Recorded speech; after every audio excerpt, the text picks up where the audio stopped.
You won't find a more passionate group of content marketers anywhere else in the world. This is an event that celebrates all of the how-tos, and you're going to see some of the best and most world-renowned speakers and experts on this topic. This is where you come to find your people. Join us for Content Marketing World 2022, September 13th through the 16th. We'll see you there.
Hello, hello, hello. Happy Monday, everyone. It's Amanda with the Content Marketing Institute. Thank you so much for joining me for this special Ask the CMWorld community live stream, where each time we dive into a new topic with an awesome guest from our Content Marketing World community. This live stream is brought to you by the Content Marketing Institute. We are the leading training and education organization for all things content marketing. You can learn more at contentmarketinginstitute.com. We have all kinds of great content there. We have daily news articles, we have videos, webinars, ebooks, research, and so much more. So check us out over there. Well, here at CMI, if you've been joining me this summer, you know we are gearing up for our big event, and now it's just 2 weeks away, the largest content marketing event on the planet, Content Marketing World. And you can join us in person September 13th through the 16th in Cleveland, Ohio. Or if you're overseas, like many of you who join us each week, you can join us virtually. Our online event is September 21st and 22nd, which apparently I've been saying that wrong all summer long, so I apologize for that. If you've been joining me each week, like you know, we've been interviewing some of our amazing speakers who will be at the event, and today is no different. And we have saved the best for last this week. And when we are done here, wait till we're all done, and then you can head over to contentmarketingworld.com. You can check out the agenda, all the great content sessions, speakers we have lined up. We hope you'll be able to join us in person or online. You can head over there when we're done and register with that code that I just popped up there that's running across the bottom of the screen.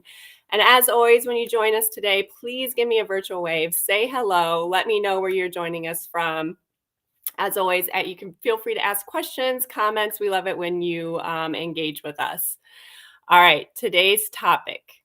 All right, there's a problem in content marketing. We spend a lot of time and resources sweating our unique brand. And we know brand voice is a part of that. We know our brand needs a voice. No one in marketing wants to write boring stuff, right? That doesn't make us stand out from the crowd or our competitors. But as much as we know that, it's rare to find a voice that is actually recognizable, especially when you take away the graphics, the logos. That's because brand voice is hard. So today we're going to chat about some tips on finding the right brand voice. And if you've been around the world of content marketing, then you surely have heard of today's guest. Ann Handley is the world's first chief content officer, and she is currently the CCO of Marketing Profs. She was cited in Forbes as the most influential woman in social media, and she's one of the top 20 women bloggers by Forbes Media. She's a speaker and the author of the Wall Street Journal bestseller, Everybody Writes, which you can see I have back here. And she also has a new edition coming out this October, which we'll talk about. She was also the very first recipient of the CMI Hero Award that we gave out at Content Marketing World. Thank you, Ann, so much for joining me today. Hi, I'm so excited to be here. Happy Monday. I know. And 2 weeks from Content Marketing World. Oh, 2 weeks. I'm going to need a little bit more time. So maybe, I'm thinking just throw it out here, but go back to Stephanie and all the folks at CMI and let's just kick it back like, I don't know, a week or two, because I need a little bit more time. Yeah, if that works for you guys. Stephanie's joining us today. I'm sure she'll be totally on board with that for sure. Yeah, and let's frame it in terms of what's in it for CMI. A little bit more time to drive registration. I'm riffing here, Amanda, but I feel like this is coming up awfully fast, isn't it? I know. First it was June and now it's September. So yes. Oh, good. Stephanie's here. So she just said that sounds like a great idea. And we're down. Let's move the date. Cool. Perfect. See, you have so much power here. So. I'm joking. Anybody who is like, what? No, they would never move the date. No, it's going to be amazing. And if you have never joined us for a Content Marketing World before, you need to be there. And if you've been there already, well, it's like, I call it a homecoming, because everybody in content marketing, if you are aspirationally want to work in content marketing, or if you are already in content marketing, it's truly a homecoming where we all come together and see each other once a year in our adopted hometown of Cleveland. And how many times? So you're going to be on the keynote stage again this year. You've been on it many, many times. And I love this idea for your keynote this year, that brand voice is the new logo. So why is brand voice, such an important part of a brand's identity today? Yeah, well, I think you hinted at it a little bit in your opening remarks, teeing up our conversation today, which is that, we all want to be recognizable. I mean, very much our job in marketing is to differentiate the products and services that we sell, to develop our brands, and then to use them to build that trust with a specific audience. And so, I think in marketing, we have spent a lot of time thinking about what our brand looks like. And so we look at the logo, we look at sometimes the experience of that and the way it plays out across social channels and across all of our content assets. But one of the things that I've noticed in my career in content marketing is that we spend less time thinking about our voice. And what do I mean by brand voice? I mean, it sounds kind of it can sound a little high-minded, I guess. It can sound a little literary if you were a literature or an English major in college. But really what it means is, how do you sound to your audience, to your customers? If you want to build trust with them, do you seem trustworthy? Are you building trust and affinity with them through your voice? And we in marketing want to use every opportunity we have, right? We want to pull every lever. And so I have just been so passionate about writing, but more specifically about how do we use that writing and our voice to communicate directly with the people who matter to us. And so one of the tests that I always talk about, and I've talked about it at Content Marketing World before, but I've thought a lot more about it, is that if you cover up the logo on your website, on your social channels, on your email newsletter, on your TikTok, any of it, if you cover up your own logo, do you sound different? I mean, do you recognize your own voice, or do you sound like everybody else? Yeah, and if I see if they spent so much time, like how many press releases you see, and hey, we have a new logo, and I'm like, they spent a little more time, maybe less on writing that press release about their new logo, and maybe more on finding their brand. That's actually really hilarious. Yeah, that makes me want to research press releases announcing new logos, and that's a really funny idea, Amanda. I love that. Yeah, well, I love that. Finding brand voice is not easy, right? It's hard. So, what are some mistakes maybe you see companies making when trying to find their brand voice? Yeah, well, as I've researched and thought a lot about brand voice, I mean, one of the things I've noticed is that we tend to approach brand voice from the outside in, right? And what I mean by that is we tend to think about a voice that we think will resonate with a particular audience. And so, and sometimes that's okay. Like, I think that's fine. But I think it's more impactful and more meaningful if we start from the inside out, right? And not only just inside the brand, but inside ourselves. I think some of the challenges or the biggest challenge, honestly, that we have with developing brand voice is that we haven't thought about our own voice as writers, because we matter. Like, we bring something to this equation. And so if we can't really know our own voice as writers, I think it's hard to think about a brand voice. And in some cases, when I look at brand voices of other brands out there, and again, I've looked at this a lot and I've thought a lot about it. It looks a little bit like a bathrobe that they've put on and kind of to cover up whatever's underneath there. They've kind of layered it on.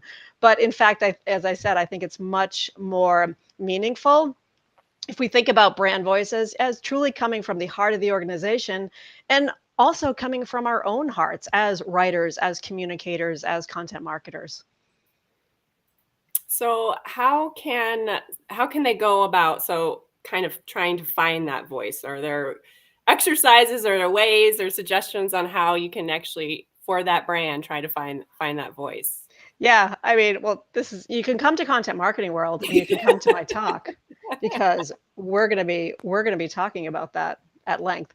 No, I think that there are a few ways, and I think an easy way is to think about mimicking the voice of other writers and other communicators. And I'm not talking about mimicking other brands out there. Again, I'm talking about your own personal voice. So just to tell a bit of a personal story around this. So, as you mentioned generously at the beginning of this conversation today, how I published Everybody Writes, the OG Everybody Writes. It was 8 years ago. There you go, visuals. And as I thought about, I knew that I wanted to update the book. I knew that I wanted to refresh it for 2022 into 2023. And so literally, Amanda, I thought that all I would need to do is, it's a best-selling book. I'm proud of it. I thought all I need to do is maybe run a vacuum over the pages, maybe like spray some Febreze around and call it a day. Like, it just probably needs a little bit of dusting and refreshing, and we're good. But the reality was that when I started reading it over again, now I haven't read it for 8 years, like almost since I wrote it. Like, every once in a while I'll refer to it for something, but I haven't sat down and read it. And when I read it, I barely recognized myself. And it was such a weird experience for me.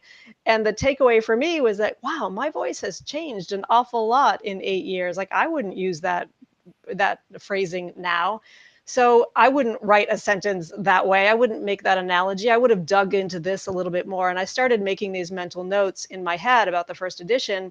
And I realized pretty quickly that, oh, no, this is not a Febrezing, a spritzing, and a vacuuming situation at all. Actually, what it is I'm going to write an entire new book. And so that's what I did, which is kind of nutty, I guess, is one way to look at it. But I don't know. It was the only thing I could do. And so I changed basically every word in that book. And I added a whole lot to it. I took away some stuff. I cut all the boring parts. And the reason why I did that is because I think content marketing has changed, certainly. I think that there are new pressures on content marketers to, again, build that trust with our audiences. I think we want to use every opportunity that we have. I think writing has changed. And so I wanted to talk about all those things in a new way, but I also wanted to talk about it in my voice in a way that was relatable to content marketers in 2022 and 2023. And so, yeah, that's what I did. And so to answer your question, I was kind of a long-winded side story, but the reason why I even bring that up at all is not to talk about the book. It's really to talk about the idea that my voice has evolved, my voice has changed, and I didn't even realize it. And I think it's important for us as marketers to think about, our own voices. And so when I thought about why has my voice changed over the 8 years, it's because I started reading differently. I started kind of reading authors who I thought were closer matched to my own voice and maybe a little bit like aspirationally the kind of writer I wanted to be. I started reading them more carefully and looking at how do they put sentences together? Like, how can I be like, how can I challenge myself to be as good as them or at least try? Again, this isn't about copying somebody, but it's about getting that inspiration, internalizing it to improve your own work. Um, and so I think mimicking is a perfectly great way to start about, retooling your voice and evolving your voice. And again, I think that we as writers need to be thinking about our own voices if we are to then, take it to the brands that we work for and say, okay, I really understand my voice and I think I understand how I can help us evolve our own voice as well. Yeah, that's a great point. Is to one, keep revisiting, right? Because Yeah. everything changes, and that's what you do with anything. Is you look at something that you aspire or you're inspired by, and you say like, how can I be like them? How can I be like Ann Handley? Because she's an awesome writer, and I'm nowhere near that, but I want to be like Ann. So Yeah. um, I think that's a great point for, you don't have to copy them. You just have to kind of take pieces and make it your own. Because if you copy them, you're not going to be your brand. Right. Well, it's kind of like think about like how babies and how toddlers learn to talk, right? The way that they learn to give themselves a literal voice is to mimic the adults around him. And I think that's a great analogy for us thinking about how do we develop our writing voices. So, I've had this long-standing practice of when I see a piece of writing that I feel is really good, is really solid, I will copy it longhand in my journal. And I do that because I want to feel it in my hands, but also you can sort of learn a little bit about it. I'm literally like acting like a baby and mimicking what does this feel like? I'm going to repeat it back to my journal, to myself in that way. And I've learned a lot about like what makes for great writing for something like that. I think a lot of us think that, goes back to my original concept behind Everybody Writes. A lot of us think that, there are two kinds of people. There are the writing haves who are excellent writers, and then there are the writing hapless, the people who cannot write, that they're just like, oh, I can't write. I'm not just a miserable communicator. But I don't believe that's true. And I think that, we're all writers and we're all capable of stronger, recognizable voices, but it's got to start within us.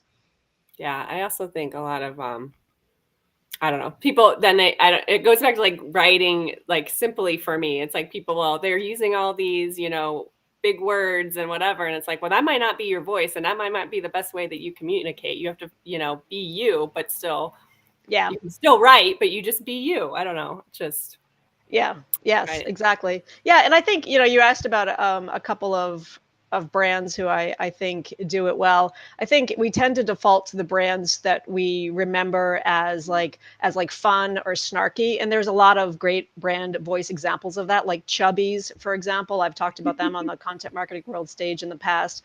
They sell like kind of like swimsuits and like beach apparel and sports apparel to mostly like to fraternity guys and to like 20 young adults, 20 somethings, 30 somethings, and their brand voice is fantastic. Like I think it's amazing. Gooder is another brand, Goddr, sunglasses company, another great brand voice. But those two examples I think are examples of brand voices that are a little bit like edgy and snarky and funny and a little sarcastic, and that's fantastic. Like that works for them because it very much is their brand.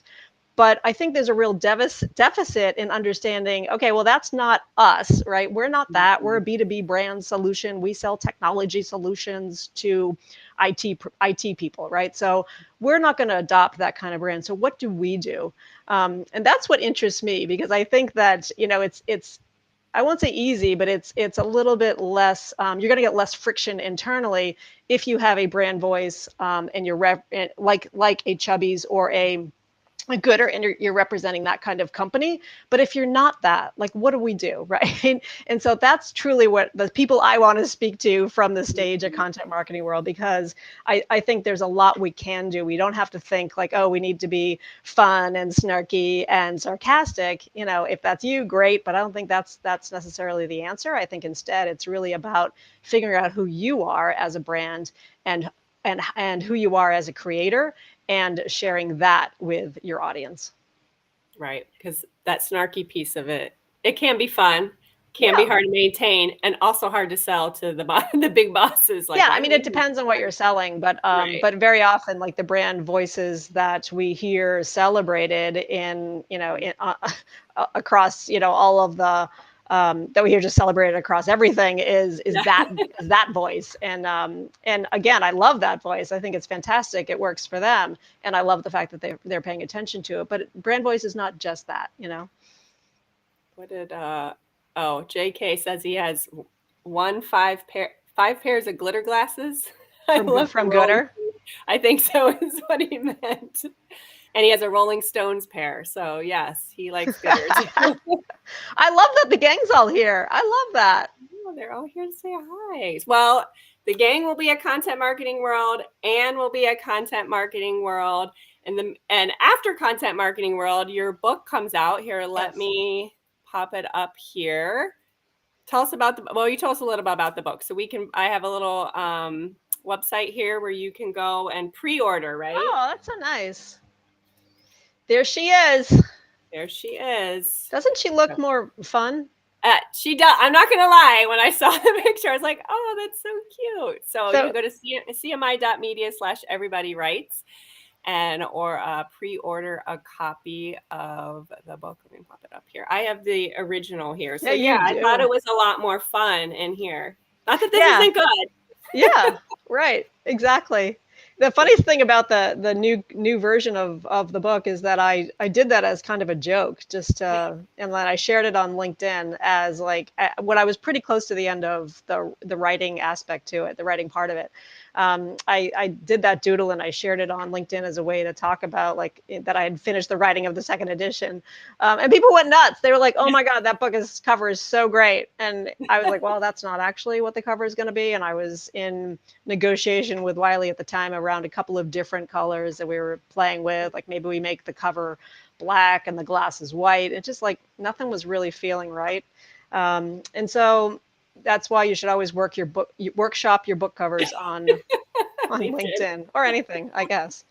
That made your life a lot easier though, right? You were like, did. I was like, here we go. Yeah. We've got it. You've got a really old copy, Amanda, by the way, because you've got one of the originals. I do. Yeah. I mean, I don't know how much you paid for it, like maybe $20, but that's probably worth like 18. So I don't think you signed it. I'll have to bring it so I can like have it officially, like if it's original, like wow, from you. So well, you really do have that's probably one of the first copies, maybe from Content Marketing World like 8 years ago, because a month after that was released, then it ended up having the red Wall Street Journal, bestseller banner across the top of it. Here, what you have up there? Yeah, I didn't get that one. Yeah, so see, it looks like this now. Wow, yeah, you're right. Yeah, mine does not have the red banner. Yeah, yours looks like a nudie, but that's because it's you've got the OG version. I must have got it at Content Marketing World. Yeah. All right. Well, I will be there. Ann will be there September 13th and 16th, just 2 weeks away. You could still register. Use the code LIVE100. And thank you so much for joining me today. Thank you for having me. This is making me psyched. Yeah. In 2 weeks. And for the rest of you, we're gonna leave you today with a little promo to show you what Content Marketing World is all about. And we hope to see you there. See you, Ann. Sounds good. Thank you. You won't find a more passionate group of content marketers anywhere else in the world. This is an event that celebrates all of the how-tos, and you're going to see some of the best and most world-renowned speakers and experts on this topic. This is where you come to find your people. Join us for Content Marketing World 2022, September 13th through the 16th. We'll see you there.